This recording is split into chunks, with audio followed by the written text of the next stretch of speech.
untuk kedua orang tua kita kalau masih hidup, Allah sehatkan, Allah kuatkan, Allah anugerahkan rezeki yang melimpah, anak-anak yang selalu mendoakan, insyaallah husnul khatimah. Amin ya rabbal alamin.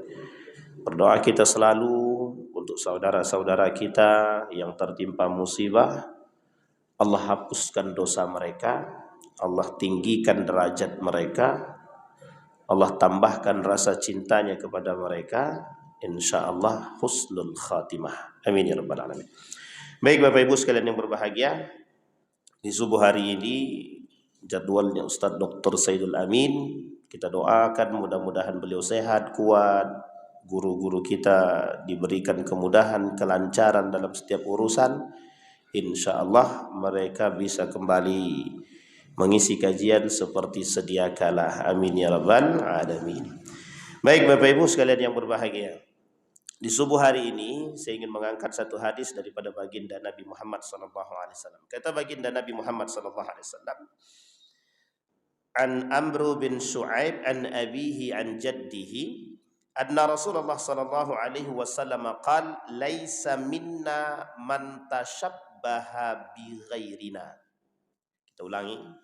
Kata Nabi dalam hadisnya, laisa minna man tashabbaha bi ghairina. La tashabbahu bil yahudi wala bin nasara. Fa inna taslimal yahud al isharatu bil asabi' wa tasliman nasara al isharatu bil akuf. Kata Nabi dalam hadis ini, bukan dari golongan kami orang-orang yang menyerupai selain daripada Nabi Muhammad sallallahu alaihi wasallam. Bahasa sederhananya, kata Nabi, bukan dari golongan kami orang-orang yang mengikuti perbuatan-perbuatan yang tidak sesuai yang dibuat oleh baginda Nabi Muhammad SAW dan para sahabat, para tabi'in, para tabi' tabi'in, para alim ulama. Kata Nabi, laisa minna. Para ulama mencoba mentafsirkan makna laisa minna. Apa sih artinya laisa minna itu, kata para ulama? Kata para ulama tafsir itu, laisa minna itu artinya dua. Yang pertama, laisa minna bukan dari golongan kami itu artinya yang pertama adalah orang kafir. Jadi ada orang kafir yang tidak masuk dalam golongan baginda Nabi. Ya karena dia kekafiran dia. Karena kekafirannya dia tidak masuk. Tapi ada yang kedua, orang muslim tapi tidak dianggap oleh Nabi. Nah, itu dia yang paling berat tuh di situ. Kalau kita dalam doa kadang kita berdoa, ya Allah, Allahumma salli ala Muhammad wa ala ali Muhammad. Setiap orang yang berdoa selalu didahului dengan istighfar dan solawat biar mudah doanya dikabulkan. Itu salah satu syarat dikabulkannya doa, harus ada solawatnya. Kata Nabi dalam hadisnya begitu. Masalahnya ada orang, kata Nabi, bukan dari golonganku, kata Nabi. Dia ada 40 hadis lebih itu yang berbicara tentang laisa minna, bukan dari golongan kami. Kalau orang kafir kita tidak ada masalah, karena memang dia karena kekufurannya, kata Nabi, memang mereka bukan dari golongan kita, karena dia kufur, kafir. Di dalam Al-Quran kalimat kafir itu diperuntukkan 3. Secara garis besar 2, tapi bisa disebut 3 di situ. Di dalam Al-Quran. Yang pertama orang kafir yang disebut oleh Allah di dalam Al-Quran, yang pertama adalah Yahudi. Yang kedua Nasrani. Ini boleh dikaji dalam ilmu Al-Quran. Para ulama-ulama tafsir boleh, yang pakar-pakar Al-Quran silahkan. Kemana arah daripada kalimat kafir itu diperuntukkan oleh Allah. Ini juga menjadi alasan oleh sebagian kalangan. Dulu Bapak Ibu pernah dengar ya, tidak ada istilah kafir, yang ada non muslim, betul nggak? Pernah dengar kalimat itu? Itu adalah kalimat-kalimat merusak itu. Tapi satu sisi yang lain, Kita lihat di dalam Al-Quran. Kalimat kafir itu diperuntukkan dua, Yahudi, Nasrani. Yahudi, Nasrani, dan yang ketiga ada namanya Kuffarul Quraisy, orang-orang kafir min kibalil Quraisy, dari orang-orang Quraisy. Orang Yahudi percaya enggak sama Allah? Percaya enggak, Pak? Yahudi. Karena nenek moyangnya begitu, ajaran nenek moyangnya. Cuma enggak percaya sama Muhammad. Mereka masih percaya Tuhan yang satu itu masih percaya. Tapi dia tak percaya kepada Muhammad. Kenapa tak percaya kepada Muhammad? Gengsi. Tahu Bapak Ibu gengsi kan? Muhammad bukan dari golongan Yahudi. Laisa min Bani Israel, kata dia. Jadi dikiranya Nabi Muhammad itu bukan dari golongan Bani Israel. Jadi kata Yahudi dari Bani Israel, Nasrani dari Bani Israel. Sehingga kata mereka Muhammad bukan dari golongan Bani Israel dan bukan dari orang Yahudi. Makanya mereka nggak mau tunduk dan patuh kepada Nabi Muhammad. Cuma di era Madinah mereka masuk Islam. Setelah wafat murtad. Itu poin pentingnya di situ.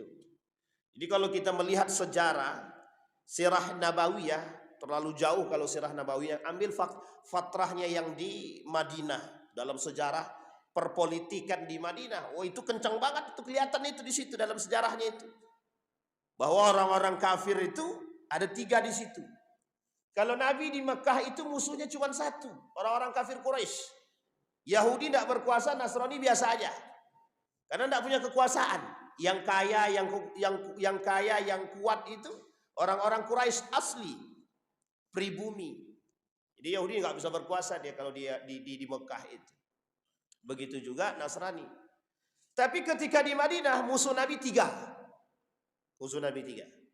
1 orang-orang Yahudi. Yang kedua orang Nasrani. Siapa yang tahu 1 lagi musuh Nabi di Madinah?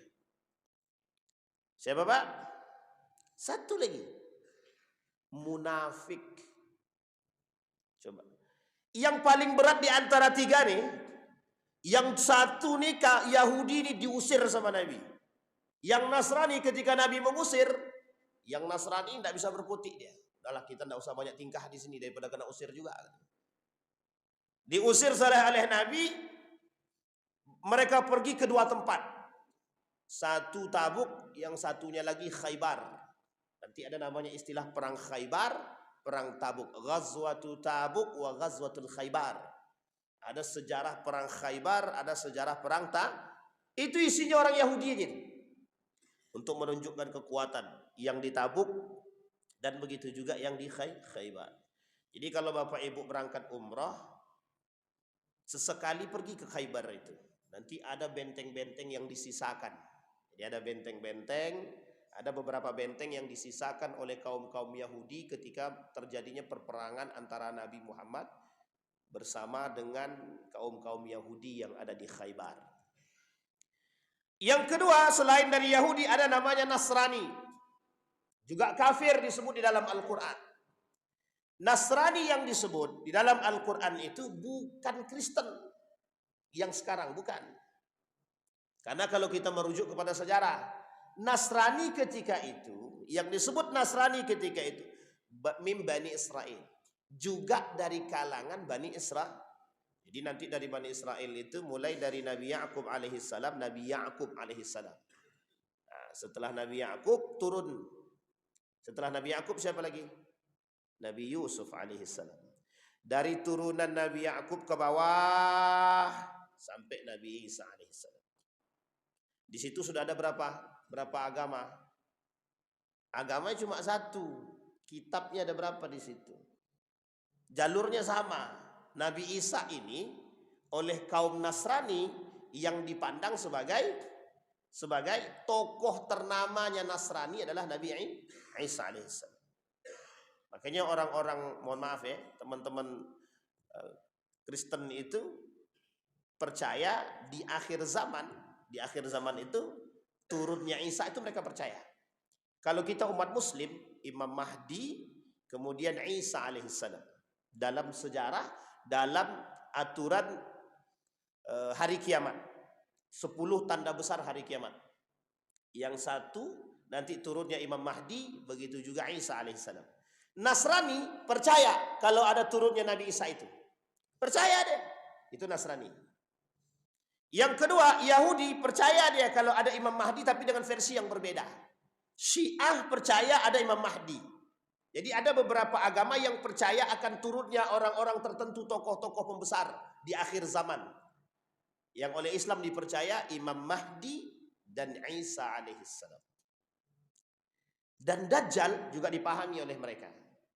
Kembali kepada poin Nasrani. Nah, Nasrani tadi oleh mereka di dalam Al-Quran itu tidak diperuntukkan untuk Kristen sebenarnya. Karena nanti perbedaannya jauh sekali, Pak. Antara Nasrani yang dimaksud kita hari ini adalah Kristen itu jauh sekali bedanya. Jauh banget. Pasca Isa itu diangkat oleh Allah. Setelah Isa itu diangkat oleh Allah. Itu fatrahnya jauh. Jauh sekali fatrahnya itu. Sampai harus berubah menjadi Tuhan yang sekarang itu bagi mereka. Itu berbeda sekali. Jauh banget. Nasrani. Yang ketiga ada namanya Kufarul Quraisy. Inilah musuhnya Nabi yang di Mekah. Namanya orang-orang kafir Quraisy. Orang-orang kafir Quraisy ini kenapa juga mendapat julukan kafir? Arti kafir itu kan menutupi diri. Kafir itu artinya koper. Nah, ini namanya kafar. Kafar bahasa Arabnya kafar. Menutupi. Sehingga orang-orang kafir itu dilabeli kafir.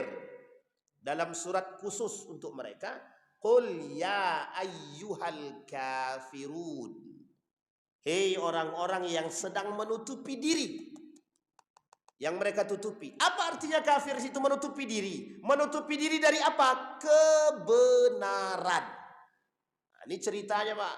Jadi ketika mereka menutupi diri mereka dari kebenaran, disitulah Allah labeli mereka sebagai kafir. Pertanyaannya adalah, mereka percaya enggak bahwa Allah itu satu? Orang kafir Quraisy ini percaya. Sekarang kita lihat, Pak, di mana letaknya kok bisa mereka percaya kepada Allah yang satu itu? Kita lihat. Abu Jahal, Abu Sufyan, dan kawannya Abu Sufyan pernah ngintip Nabi sedang baca Quran. Diintip, Pak, Nabi baca Quran tuh diintipin tuh. Beberapa malam. Konon katanya ada yang mengatakan sampai 1 pekan, ada yang mengatakan 5 hari. Ngintip. Ketika mereka sedang mendengarkan Nabi, kedua-duanya selalu bertemu. Kata Abu Jahal, ngapain kalian di sini? Kata Abu Jahal. Nah, Abu Sufyan bilang, ente juga ngapain di sini? Gitu. Ternyata sama-sama nih, Pak, sama-sama. Kata Abu Jahal, jangan sampai ada yang tahu kalau kita ke sini. Udah, ini cukup yang sekali dan terakhir. Sampai 3 kali, Pak, mereka ngintil tuh sampai 3 kali. Dalam riwayat yang lain sampai dibilang sampai 5 kali sampai 7 kali. Apa kata Abu Sufyan sama kawannya? Ditanya sama Abu Sufyan kepada kawannya, menurut ente yang dibaca sama Muhammad ini benar atau salah? Yang dibawa oleh Muhammad ini benar apa salah? Dijawab, Pak, sama kawan Abu Sufyan, menurut aku betul, katanya. Menurut aku benar. Sama tuh, Pak, sepakat Abu Sufyan sama kawannya itu. Benar. Besok kita tanya sama Abu Jahal, betul enggak? Bagaimana pandangan Abu Jahal itu? Datang mereka ke rumah Abu Jahal, Pak, ditanya, ya Abu Jahal, menurut ente bagaimana apa yang dibaca dan dibawa oleh Muhammad itu? Jawab sama Abu Jahal, Pak, dengan jujur. Wallahi, gitu. Yang dibawa oleh Muhammad itu betul-betul benar. Cuma ditanya sama Abu Jahal, loh kenapa ente nggak mau masuk? Login. Kalau bahasa sekarang kan, kenapa ente nggak login kan begitu? Kenapa ente nggak masuk? Gitu. Dijawab sama Abu Jahal, gengsi, bro. Dari kalangan Muhammad ada dari kalangan Muhammad, dari orang-orang kabilahnya Muhammad ada nabi. Sementara dari kabilah kami yang termasuk besar juga nggak ada nabi. Jadi disinilah, Pak, mereka tidak mau beriman tuh gara-gara gengsi aja. Jadi bisa dipahami, Pak, ya. Beda dengan Abu Lahab, sebenarnya hampir-hampir sama saja. Gengsi. Gengsi untuk menerima kebenaran. Nah, manusia sekarang banyak begitu. Manusia-manusia sekarang ini gengsi untuk menerima kebenaran. Seolah-olah dengan apa yang dia buat udah berasa benar sekali. Jadi mereka terkongkong dan terpaku dalam pemahaman yang begitu sempit. Nah, Bapak Ibu, kita kembalikan kepada hadis yang tadi. Jadi 3, Yahudi, Nasrani, kemudian kafir Quraisy.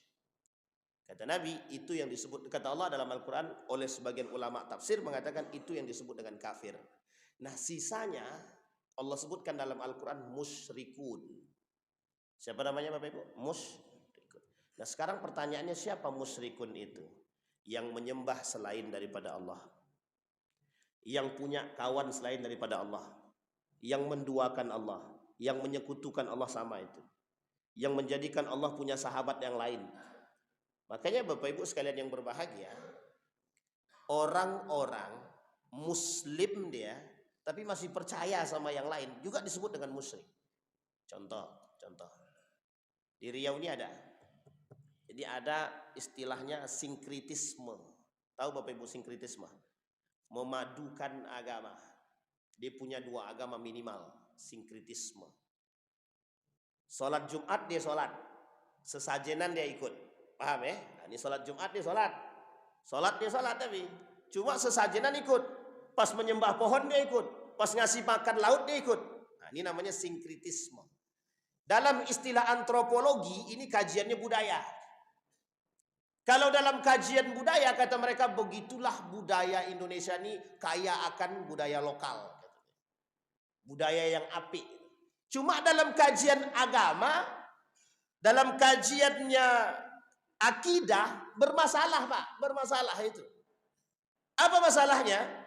Sholat dia jalan, sesajenan dia jalan. Dia kasih ke laut jalan, dia kasih ke hutan jalan. Apa kata kami kalau tak kasih hutan Pak Ustadz? Nanti hutan ini marah sama kami, tak dikasihnya kami kehidupan. Gitu. Ini kira-kira musyrik kan tuh? Musyrik kan? Itu zaman dulu begitu juga. Satu sisi mereka percaya kepada Allah, satu sisi mereka percaya pada patung. Mereka bangun patung-patung yang banyak di sekitar Ka'bah itu, sekeliling Ka'bah itu. Sebelum terjadinya Fathu Makkah, penaklukan kota Makkah. Itu patung-patung itu ya jadi sembah-sembahan. Disembah tuh. Tapi satu sisi mereka percaya dengan agama nenek moyang, yang percaya kepada Tuhan yang Esa. Satu sisi. Maka disebut dengan musyrikun, orang-orang musyrik. Lah tapi kata Buya Hamka lain lagi. Kata Buya Hamka sekarang tuh syiriknya modern gitu. Tahu Bapak Ibu syiriknya modern itu? Tahu Bapak Ibu syirik modern? Yang disembah tuh manusia katanya. Pokoknya setiap ada masalah datang ke manusia. Pokoknya manusia itu lebih utama, pokoknya tidak ada yang lebih bagus daripada manusia. Pokoknya minta bantu apapun ke manusia. Sampai mutasi pun datangnya ke manusia. Dimutasi dia datang ke manusia. Lebih takut dia kepada manusia daripada kepada Allah lagi. Itu yang disebut dengan syirik modern. Musyrik itu modern tapi modelnya. Karena waktu itu bukan manusia yang disembah. Kalau istilah jahiliyah, orang sekarang lebih jahiliyah daripada orang zaman dulu. Orang zaman dulu jahiliyah tapi Islam belum ada. Sekarang Islam sudah ada, Muslim lagi. Bahkan dia pelakunya. Muslim, dia pula yang nyembah manusia. Dia pula yang minta-minta pada manusia. Dia rendahkan harga diri dia minta kepada manusia. Bahkan uniknya, lebih takut manusia hari ini kepada manusia ketimbang kepada Allah. Kenapa begitu? Banyak yang ngemis jabatan tuh. Menjilat itu. Itu bukan takut tak dia sama Allah? Tidak takut. Tapi sama manusia takut nggak? Takut Pak, takut dimutasi. Dan takut nggak dapat jabatan, takut nggak dapat kekuasaan, takut nggak dapat harta. Begitulah syirik modernnya sekarang. Disebutkan oleh Allah dalam Al-Quran sebagai apa? Musyrikun. Nah, jadi hal-hal seperti ini sepele. Makanya kata para ulama itu, hati-hati di akhir zaman itu banyak yang murtad secara tidak sadar. Keluar daripada Islam secara tidak sadar. Artinya ketika mereka mempertuhankan, membuat Tuhan itu kawan, percaya kepada manusia yang lain. Dan ada beberapa hal, Tuhan yang lain, teknologi. Teknologi juga bisa menjadi Tuhan yang baru bagi manusia. Kekuasaan, jabatan dan kekuasaan sama, harta, wanita. Sampai Nabi bilang begini dalam hadis itu. Kata Nabi, banyak di akhir zaman itu nanti, kata Nabi, Laki-laki lebih takut kepada istrinya, kepada perempuannya, kata Nabi. Lebih takut kepada istrinya. Mungkin bukan bapak-bapak yang di sini, bukan atu-atu awak nih. Tapi mungkin yang akan datang. Wallahu a'lam. Tapi kata Nabi, di akhir zaman itu laki-laki lebih takut kepada istrinya ketimbang orang tuanya. Sehingga membuat mereka durhaka kepada orang tuanya. Ini salah satu istilah bahwa perempuan itu bisa menjadi Tuhan kelak di masa yang akan datang. Saking takutnya laki-laki terhadap istri. Saking takutnya laki-laki terhadap istri. Tapi ibu nggak usah bangga dulu. Itunya arahnya ke negatif itu. Kata Nabi sampai mereka durhaka kepada kedua orang tuanya gitu. Baik Bapak Ibu, kita tak bahas masalah kiamat itu ya, akhir zaman yang hal tersebut. Yang kita bahas pada hadis Nabi yang tadi. Nah, sekarang kita lihat Pak, musyrikun yang dimaksud. Nah, kemudian Bapak Ibu, di dalam Al-Qur'an selain daripada ada kafir, ada musyrikun, ada satu, muslim. Apa namanya? Muslim. Muslim dibagi 3 tingkatan. Satu muslimun, yang kedua mukminun, yang ketiga muhsinun. Orang muslim secara agama dia muslim, syahadat dia. Tapi pertanyaannya, ada enggak muslim yang enggak sholat? Ada enggak muslim yang enggak puasa? Ada enggak muslim yang enggak zakat? Inilah istilah yang Bapak Ibu dengar dengan Islam KTP namanya. Jadi cukup dengan KTP. Dan saya menemukan fakta itu. Apa faktanya? Ustaz, kami mau masuk Islam. Mau ngapain? Aku mau nikah dengan anak bapak tuh. Jadi dia masuk Islam cuma mau nikah dengan anak bapak itu. Masalah sholat, masalah ngaji ntar dulu. Yang penting kami muslim dulu Ustaz.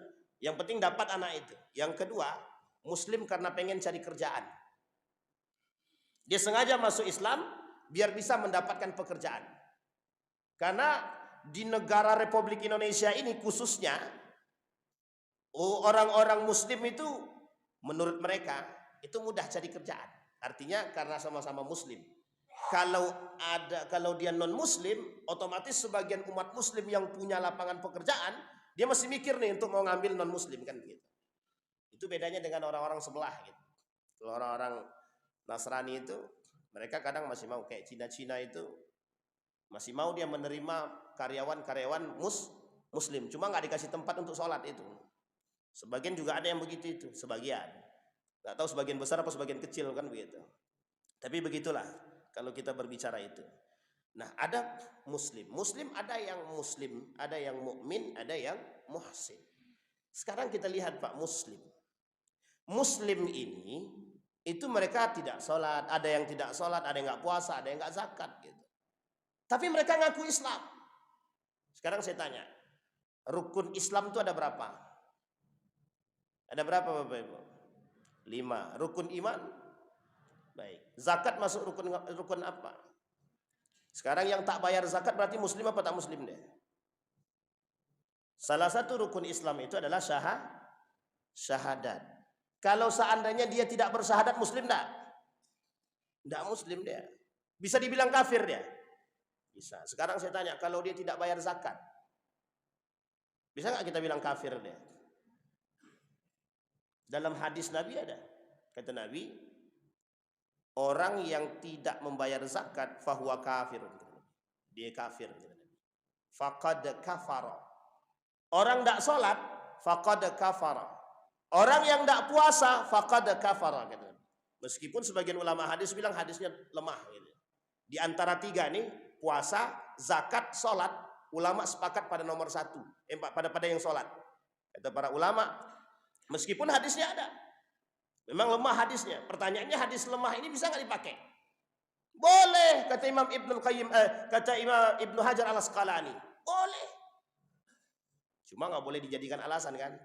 Jadi alasan nggak boleh. Tapi pertanyaannya adalah, mengapa orang ketika tidak bayar zakat, ketika dia tidak puasa, kenapa ancamannya itu tidak sengeri ketika dia meninggalkan syahadat, ketika meninggalkan salat, ketika melakukan perbuatan riba misalnya? Mereka nggak takut. Ya karena ancamannya tidak separah itu. Bukan. Karena yang nyampainya nggak nyampe begitu. Sesekali perlu ditakuti, perlu banget Pak. Umat muslim sekarang ini perlu ditakutin. Sedangkan yang bencana datang aja nggak takut, apalagi nggak ditakut-takutin gitu. Begitulah umat muslim sekarang. Parahnya manusia sekarang, umat muslim sekarang begitu. Maka kata Nabi, kalaulah dia sebagai seorang muslim, harusnya kan dia mukmin gitu. Karena dia tahu orang dia masuk Islam itu syahadatnya bunyinya jelas gitu. Asyhadu an la ilaha illallah wa asyhadu anna Muhammadar Rasulullah. Berarti dia percaya kepada Allah. Disinilah oleh para ulama dikatakan tergantung pada lisannya dan hati dia. Dia ngucapin syahadat pakai lisan atau pakai hati? Kalau pakai hati doang Ustaz kan nggak nampak Ustaz. Anggaplah pakai lisan. Tapi kan belum tentu hatinya Ustaz. Nah, itu dia masalahnya. Makanya ada orang muslim tidak sholat dia. Tapi Nabi bilang Pak, al-ahdu bainana wa bainahu tarikus shalah. Perbedaan kita dengan orang kafir apa kata Nabi? Cuma satu kan, meninggalkan sholat. Gitu. Tapi kata Nabi dalam riwayat yang lain, pondasi Islam itu 3. Pondasi Islam itu 3. 1 syahadat, yang kedua sholat, yang ketiga zakat. Kata Nabi. Faman taraka wahidatan minhunna kata Nabi, faqad kafara. Yang meninggalkan salah satu di antaranya kafir kata Nabi. Kayaknya ini berat Pak. Nah sekarang itu muslim. Ada yang Islamnya KTP. Kalau Islamnya KTP, berarti kita bisa paham Pak. Di antara mereka nih bisa muncul orang-orang yang munafik. Bisa munafik, bisa musyrik, bisa fasik. Muslim. Mungkin enggak muncul kaum musyrikun dari kalangan muslimun? Mungkin enggak muncul orang-orang musyrik dari kalangan orang-orang muslim? Sangat mungkin sekali. Yang tadi kita katakan.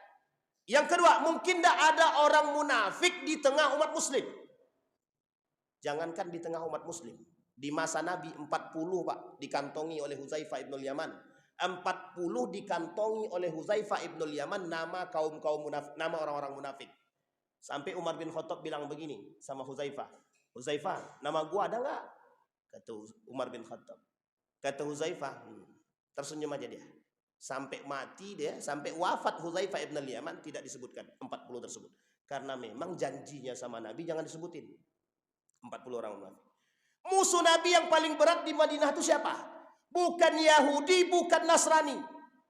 Justru musuh Nabi yang paling berat adalah munafik yang membuat ulah. Siapa salah satunya? Abdullah bin Ubay bin Salul. Ada namanya Abu Ubaid bin Salul. Abu Abdullah bin Ubay bin Salul. Coba bayangkan. Madinah yang kita sebut sebagai kota Madani, lahir manusia munafik di situ. Pertama kali dalam sejarah muncul orang-orang munafik di Madinah. Pertanyaannya musuh Nabi nggak? Musuh Nabi. Munafik dia. Muslim nggak dia? Muslim. Yang membuat fitnah terhadap Siti Aisyah, dia. Sekarang pertanyaan kita adalah, kita kembalikan, itu zaman Nabi, Nabi masih hidup. Sekarang kita lihat, banyak enggak orang munafik sekarang? Banyak enggak orang munafik sekarang? Sampai Nabi bilang dalam hadisnya sahih kata Nabi. Kata Nabi,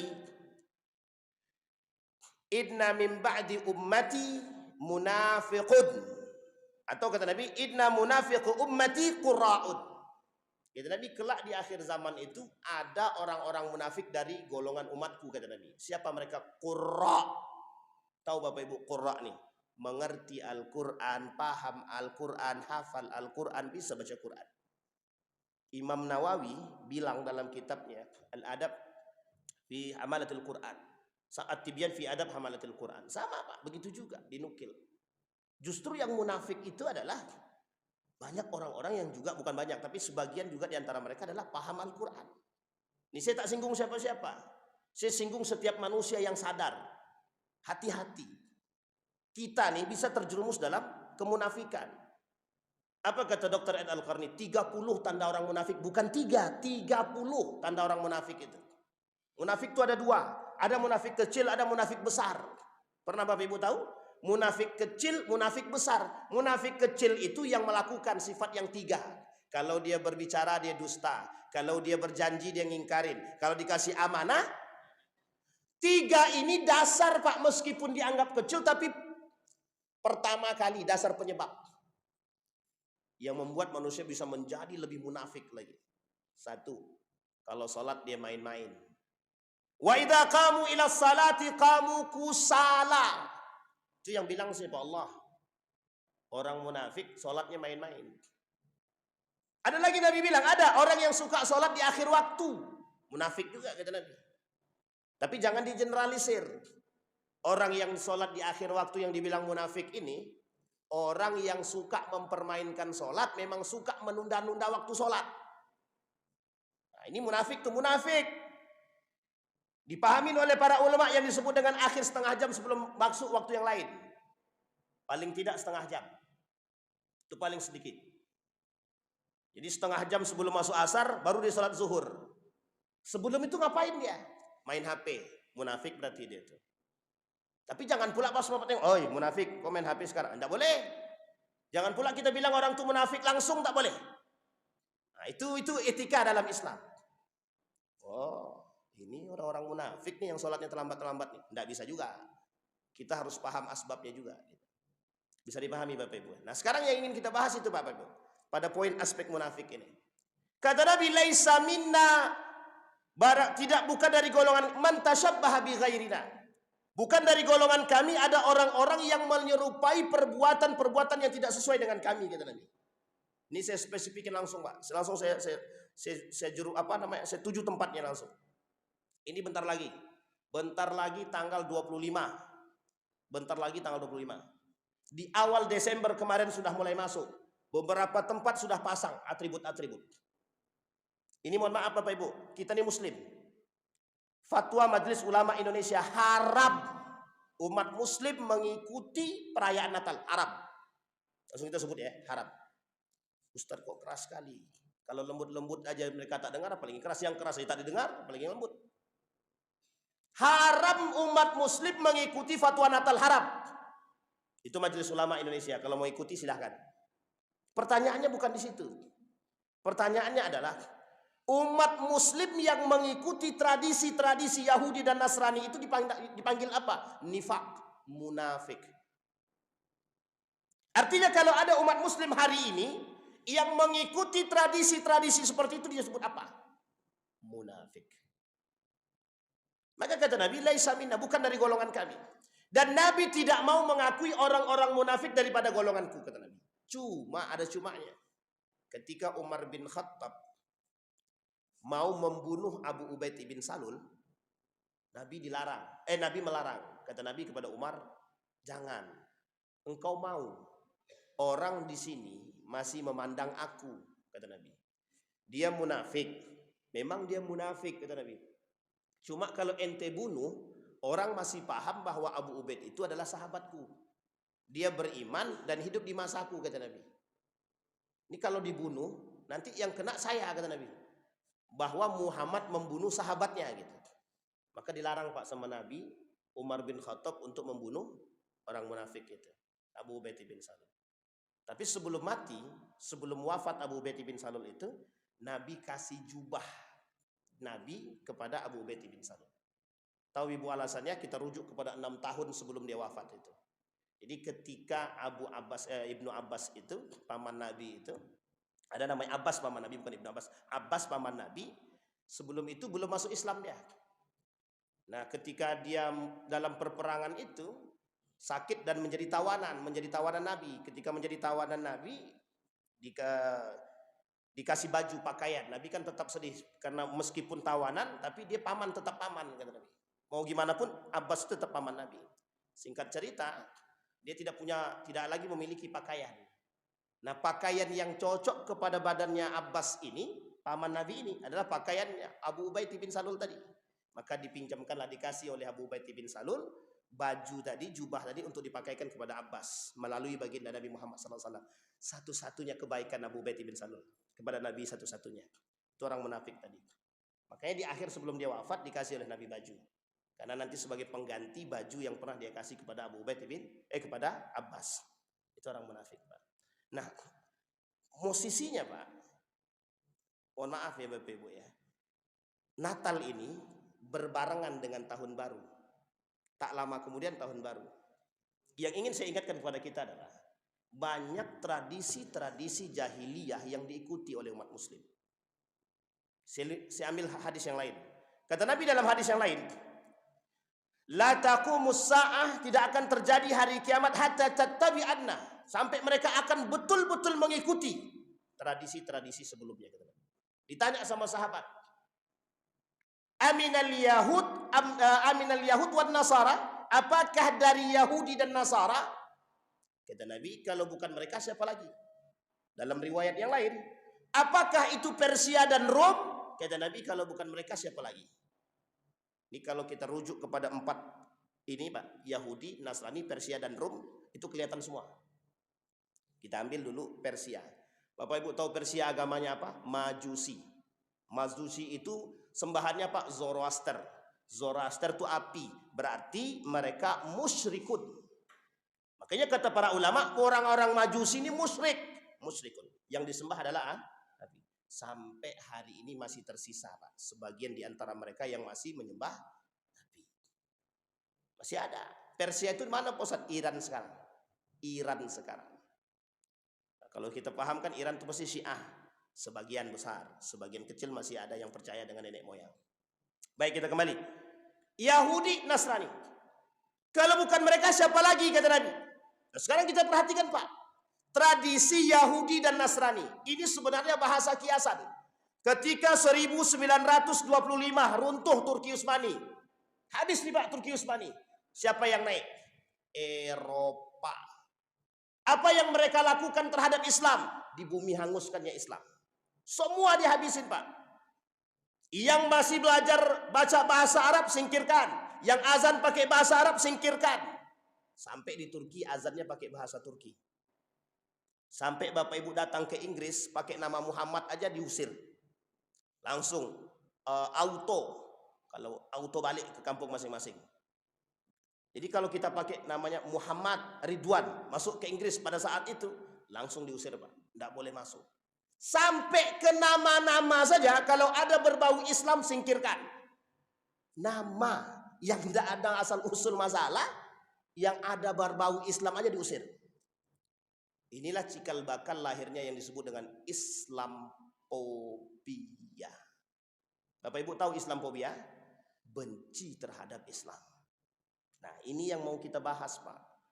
Yang mau dibahas itu. Kenapa? Sekarang ini Islamophobia, isinya Islamophobia semua. Benci terhadap Islam. Orang yang disebut benci terhadap Islam ini Pak, salah satunya adalah bukan benci masuk ke dalam Islam, bukan. Justru benci terhadap syariat-syariat Islam itu sendiri. Justru benci dengan sunnah-sunnah Nabi itu sendiri. Justru yang benci itu bukan hanya orang kafir, Muslim itu sendiri. Parah nggak itu? Umat Muslim. Sampai Nabi bilang dalam hadisnya begini, kata Nabi. La yabqal Qur'an illa rasmuh. Al-Quran tidak akan tersisa kecuali tinggal tulisan. Wala yabqal Islam illa ismuhu. Tidak akan tersisa Islam kecuali tinggal nama. Itu Nabi yang bilang. Sekarang perhatikan betapa banyak orang yang benci dengan Islam itu. Bukan benci dengan Islamnya, tapi benci dengan syariat Islam itu. Akhirnya mohon maaf Pak, kebencian tadi menerobos batas-batas yang tidak seharusnya diterobos. Contoh, umat Muslim pakai pakaian Santa Claus. Umat Muslim pakai bunga-bunga. Ustadz, ini kan cuman benda, cuman barang. Bukan masalah barang. Tapi Anda mengikuti tradisi orang yang tak selayaknya untuk diikuti. Sampai di sini paham ya Bapak Ibu ya? Ustadz, tapi itu tuntutan pekerjaan. Nah, inilah nanti kalimat akhirnya di situ. Maka dituntutlah ulama bertasamuh dengan... Tidak bisa Pak. Jangan tuntut ulama bertasamuh. Jangan ajarkan Islam bertasamuh. Tasamuh itu apa Ustaz? Toleransi. Tidak usah ajarkan, tidak usah. Islam tak perlu diajarkan toleransi. Saya dipahami sampai di sini Bapak Ibu. Ini tujuannya adalah biar Bapak Ibu bisa mengingatkan anak-anak kita, generasi kita. Betapa banyaknya kita terjerumus dalam perbuatan tradisi itu. Ini baru tanggal 25. Ntar tanggal 1 kita lihatin Pak. Sampai sini paham ya Bapak Ibu ya? Tradisi jahiliyah. Orang jahiliyah pada masanya Allah sebutkan, setidaknya ada 4 karakter jahiliyah dalam Al-Quran yang Allah sebutkan secara zahir. Satu di antaranya zannal jahiliyah, gaya berfikirnya orang jahiliyah. Gaya berfikirnya jahiliyah. Bagaimana gaya berfikirnya orang jahiliyah? Sama seperti tadi, ini kan cuma tradisi, ini kan cuma budaya. Apa yang mereka lakukan oleh kafir Quraisy terhadap baginda Nabi? Mat, begini aja lah. Hari ini kami ikut Tuhanmu.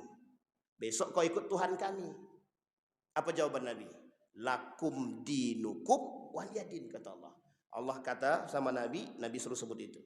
Ini asal usul turunnya ayat surah Al-Kafirun tadi. Lakum dinukum waliyadin. Ini diterjemahkan dulu, dimaknakan lebih paham lagi. Artinya, Anda kalau memang Anda tidak bisa menjadi muslim sejati, setidaknya Anda jangan ikutan agama lain. Ini sudah tidak muslim sejati mengikuti tradisi yang lain. Ini kan cuma tradisi. Sedang tradisi Islam aja nggak pernah ente ikutin. Apalagi tradisi orang kok malah diikuti. Kadang kita berpakaian, Pak. Pakaian bangga kita. Astagfirullahaladzim. Maka Pak, perdebatan ini tahunan. Perdebatan ini tahunan. Di kalangan Majelis Ulama Indonesia. Sampai banyak orang yang mau menggugat fatwa ini. Cabut fatwa ini, cabut. Begitu. Yang minta dicabut umat muslim juga. Pertanyaannya itu sakit apa tidak sakit itu umat muslim yang minta dicabut fatwa itu. Nah, sampai di sini bisa dipahami Bapak Ibu. Baik. Artinya Bapak Ibu, kata Nabi, jangan kata Nabi, la tattabi'anna sunnana man kana qablakum. Betul-betul sungguh mereka kelak di akhir zaman, kata Nabi, betul-betul akan mengikuti tradisi-tradisi orang-orang jahiliyah terdahulu, kata Nabi. Itu betul. Dan hari ini sudah kita buktikan banyak sekali orang-orang muslim yang mengikuti tradisi-tradisi seperti itu. Pertanyaannya adalah, Ustadz, itu kan cuma sekedar mengikuti dan bertoleransi. Enggak, Pak. Kalau memang itu sekedar toleransi, minta mereka ucapkan syahadat. Syahadat aja. Kan cuma toleransi aja. Bapak cuma tinggal ucapin aja kok, enggak ada masalah. Cuma ngucap, enggak akan ada yang mau, Pak. Enggak ada yang mau. Sampai mereka bilang sama saya begini. Saya punya kawan banyak, Pak. Dulu saya pernah tinggal di Yogyakarta. Di Yogyakarta itu saya pernah, mohon maaf, pernah berdiskusi dengan salah seorang teolog sekolah teologi Kristen yang ada di Yogyakarta. Saya tanya, ada masalah nggak sama kalian kalau kami nggak mengucapkan selamat Natal? Dijawab sama dia, nggak ada masalah, Wan. Nggak ada masalah kami. Mereka nggak masalah, kok kita yang masalah. Kenapa umat-umat muslim itu bermasalah ketika kita tidak mengucapkan selamat Natal kepada mereka? Tapi mengapa mereka mengatakan kami tidak ada masalah? Mereka yang tidak muslim saja, mereka kata tidak ada masalah. Kita umat muslim justru yang mempermasalahkan. Itu yang kita sebut dengan munafik. Umat muslim yang mempermasalahkan hal tersebut munafik. Bapak Ibu, ini kaitannya dengan akidah. Ustadz, ini kan cuma tradisi. Kita kembalikan lagi, Pak. Dari sinilah orang-orang, mohon maaf, orientalis itu untuk merusak akidah umat muslim yang kuat ini. Sedikit demi sedikit. Dirongrong sedikit demi sedikit. Berkurang akidahnya, berkurang imannya, berkurang ketaatannya sedikit demi sedikit. Sholatnya rajin tapi terjerumus dalam kemusyrikan. Sholatnya rajin tapi terjerumus dalam kemunafikan. Sholatnya rajin tapi terjerumus dalam kefasikan. Ini yang menjadi masalah, Pak. Sehingga dampaknya yang tradisi yang terlalu ditinggikan, yang kita harus bertasamuh dengan hal yang lain. Ada dampaknya, ada kecintaan umat muslim terhadap Islam dan kecintaan umat muslim terhadap syariat Islam berkurang sedikit demi sedikit. Muncul orang-orang yang merusak Al-Quran, mengencingkan Al-Quran, berjoget di atas Al-Quran. Muncul orang-orang yang joget di atas replika Ka'bah. Muncul orang-orang yang menghina Allah. Muncul orang-orang yang menghina Muhammad dan lain sebagainya. Muncul, Pak, orang-orang seperti ini.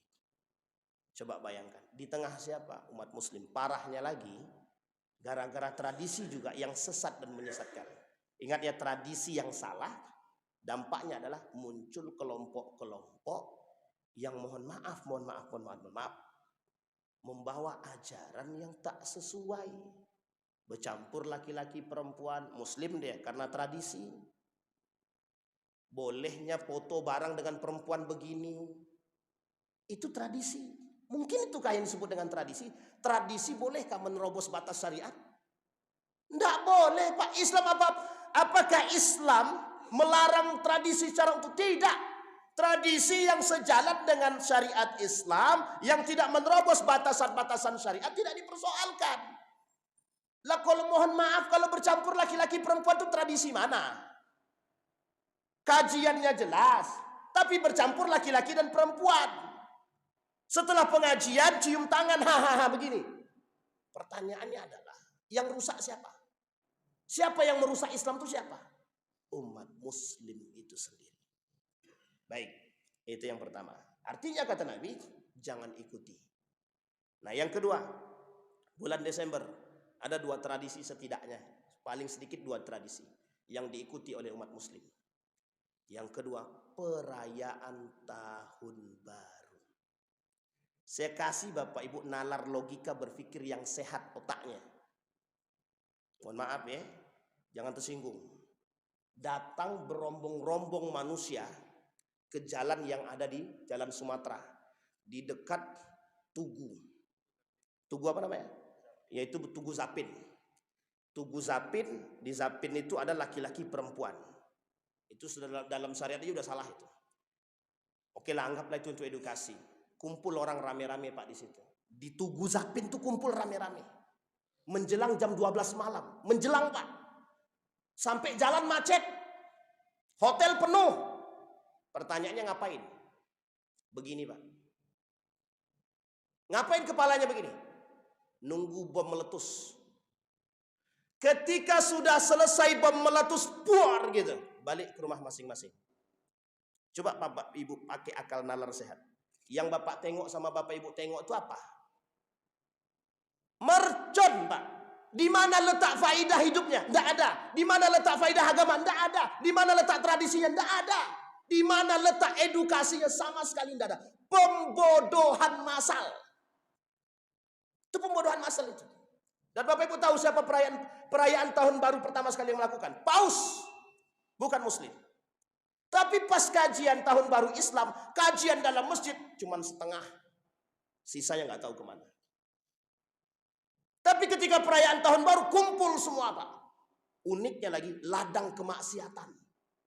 Ada laki-laki datang dengan perempuan, nggak tahu istri dia atau istri orang. Bayangkan Pak. Justru kita menyediakan ladang kemaksiatan. Bapak Ibu yang punya anak perempuan dan anak laki-laki, tolong diingatkan. Jangan sampai Bapak Ibu selangkah menuju neraka. Hanya gara-gara bercampur anak Bapak Ibu dengan laki-laki dan perempuan. Bisa dipahami Bapak Ibu ya? Tradisi salaman laki-laki dan perempuan saja. Ikhtilaf para ulama, bahkan banyak yang mengatakan tidak boleh laki-laki perempuan bersalaman. Itu salaman. Dimana kalau duduk bareng berhuluan, ya jelas lebih haram. Sedangkan salaman aja haram. Tapi apakah diperhatikan? Tidak. Kalaulah Melayu ini bersandingkan adat, bersandingkan syarak begitu. Pertanyaannya di mana letak syaraknya? Apakah ini tradisi Melayu? Melihat bom meletus itu tradisi Melayu? Saya pernah lakukan Pak. Mungkin tidak semua hotel, tapi beberapa hotel. Kita tanya Pak, penuh Pak hotel itu. Tapi kita kan nggak bisa tanya apakah mereka dalam itu laki-laki perempuan, suami istri apa tidak. Kecuali hotel-hotel syariah.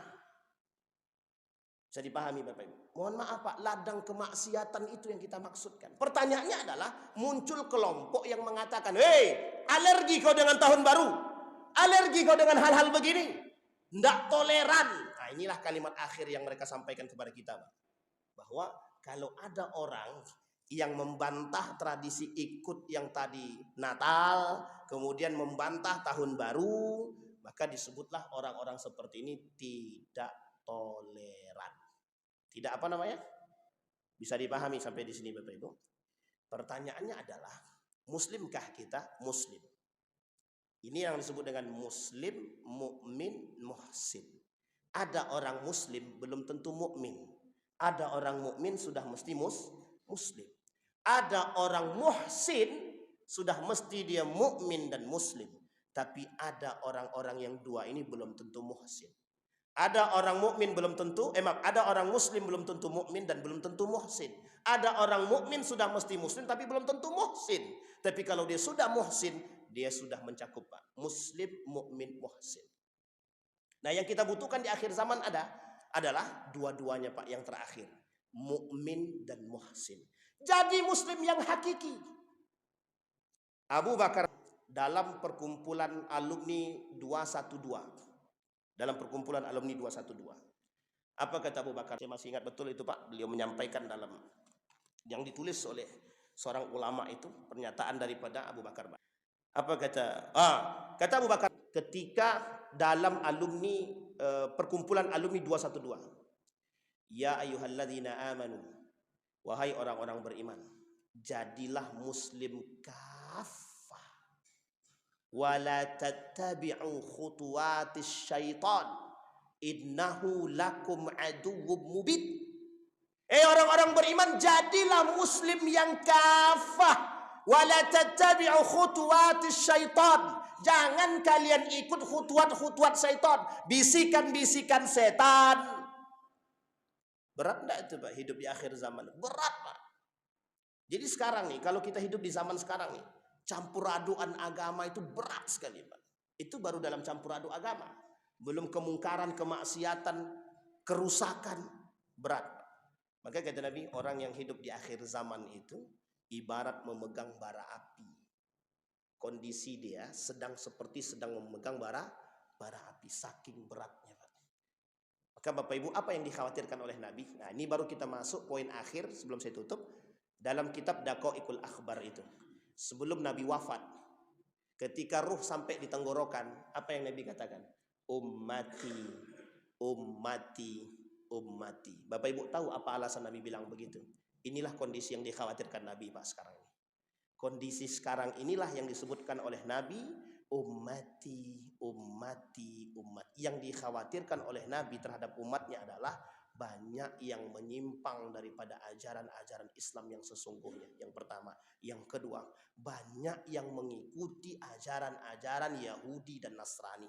Yang ketiga, hilangnya Islam justru di tangan umat muslim. Hilangnya Al-Quran justru di tangan orang-orang muslim. Kita umat muslim tidak bangga jadi muslim. Maka poin terakhir sebelum saya tutup, banggalah menjadi seorang muslim. Banggalah Pak, banggalah menjadi seorang muslim. Erdogan, Fathullah Gulen bisa kuat Turki sekarang. Itu ketika Fathullah Gulen dengan Erdogan itu, apa yang mereka lakukan? Politik identitas. Tahu Bapak Ibu identitas yang dimaksud? Agama. Yang kedua baru budaya.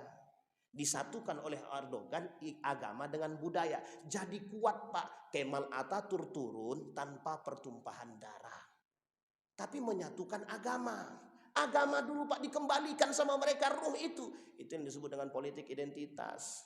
Sekarang pertanyaannya, boleh nggak kita kembali kepada politik identitas? Wajib. Boleh nggak kita bangga dengan keislaman kita? Wajib. Kalau justru kita nggak bangga dengan keislaman kita, siapa yang akan mengokohkan nilai-nilai agama? Ada yang mengatakan begini, Ustaz, urusan agama itu tidak usah Ustaz pikirkan, itu sudah Allah jaga. Betul Pak. Tapi Allah kata dalam Al-Quran, in tansurullaha yansurkum.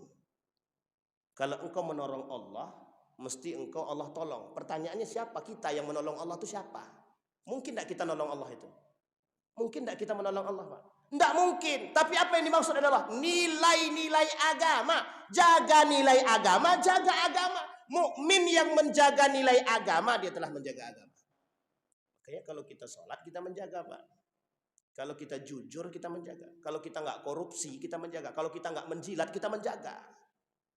Nah justru mohon maaf, runtuhnya Islam di tangan umat muslim. Sebabnya apa? Penjilat, perusak, yang suka merusak nilai-nilai agama. Bahasa istilah sederhana ini disebut oleh Allah dalam Al-Quran pengkhianat terhadap agama. Nah pengkhianat terhadap agama ini disebut oleh Dr. Ed Al-Qarni sebagai munafik. Sampai di sini ada pertanyaan Bapak Ibu? Tidak ada, alhamdulillah. Ya, kalau bertanya susah nanti panjang lebar deh Bapak Ibu. Baik. Nah, inilah Bapak Ibu sekalian yang berbahagia. Ini kita menyampaikan meskipun ini acara tahunan, jangan sampai tergadaikan akidah kita, jangan sampai tergadaikan keislaman kita, jangan sampai capek-capek beribadah 70 tahun ternyata hanya rusak karena karena perbuatan yang tidak Allah ridhoi dan terjerumus dalam kekufuran. Nah, saya tak bahas lagi, dia ada hadis kata Nabi ada 6 yang merusak amal ibadah, ada 3 yang menghapus dan lain sebagainya. Tapi di antara sekian banyak itu yang merusak keislaman seseorang itu 1 kata Nabi. Dia ada banyak, ada 10 yang merusak keislaman seseorang itu. 1 di antaranya adalah syirik. Yang kedua kata Nabi syirik kecil. Syirik kecil. Makanya kata Nabi dalam hadisnya, saya tutup, akhafu alaikum asyirkul asghar. Saya mengkhawatirkan kalian tentang syirik kecil kata Nabi. Jadi Bapak Ibu sekalian yang berbahagia, mudah-mudahan kita yang hadir terjaga semua keimanan dan akidahnya. Mudah-mudahan di akhir zaman ini bisa sebagai penutup langkah kita untuk tetap istiqamah menjadi muslim sejati. Dan insya Allah kita termasuk orang-orang yang bisa memunculkan, menggaungkan 2 hal. Amiruna bil ma'ruf, nahina 'anil munkar. Berbuat baik, memerintahkan orang berbuat baik dan mencegah perbuatan keji dan munkar. Mudah-mudahan ada manfaat. Kita berdoa kepada Allah. A'udzu billahi minasyaitonir rajim. Bismillahirrahmanirrahim. Alhamdulillahirabbil alamin. Hamdas syakirin, hamdan naimin, hamdan yuwafi ni'amahu wa yukafi'u mazidah. Ya Rabbana lakal hamdu kama yanbaghi li jalali wajhikal karim wa 'azimi sultanik. Allahumma salli ala Muhammad wa ala ali Muhammad. Allahumma faqihna fid din wa 'allimna ta'wil. Allahumma ighfir lana dhunubana wa dhunuba walidina warhamhuma kama rabbayana shighara. Allahumma ighfir lahum warhamhum wa'afihim wa'fu 'anhum wa akrim nuzulahum wa wasi' madkhalahum waj'al al-jannata mathwahum. Allahumma inna nas'aluka imanan bika ya rabbal alamin. Allahumma inna nas'aluka imanan kamila wa yaqinan sadiqah wa amalan salihan maqbulah wa tijaratan lan tabur ya dzal jalali wal ikram. Allahumma khtimna bis salihin. Allahumma khtimna bis salihin. Rabbana hab lana min azwajina wa dhurriyyatina qurrata a'yun waj'alna lil muttaqina imama. Allahumma adfa' 'anna al bala wal waba wal fakhsha. Allahumma adfa' 'anna al bala wal waba wal fakhsha wal munkar ya rabbal alamin. اللهم انفعنا بما علمتنا ورزقنا علوما تنفعنا في الدين والدنيا والآخرة. ربنا هب لنا من الصالحين. ربنا هب لنا من أزواجنا وذرياتنا قرة أعين واجعلنا للمتقين إماما. اللهم إنا نسألك خير هذا المكان وخير ما فيه وخير أهله ونعوذ بك من شر هذا المكان وشر ما فيه وشر أهله. اللهم انصر من نصر الدين واخذل من خذل المسلمين. اللهم انصر إخواننا المجاهدين في فلسطين وفي غزة وفي كل مكان. اللهم دمر اليهود. اللهم أهلك الكفرة والمبتدعة والمشركين أعداءك أعداء الدين. ربنا آتنا في الدنيا حسنة وفي الآخرة حسنة وقنا عذاب النار والحمد لله رب العالمين. السلام عليكم ورحمة الله وبركاته.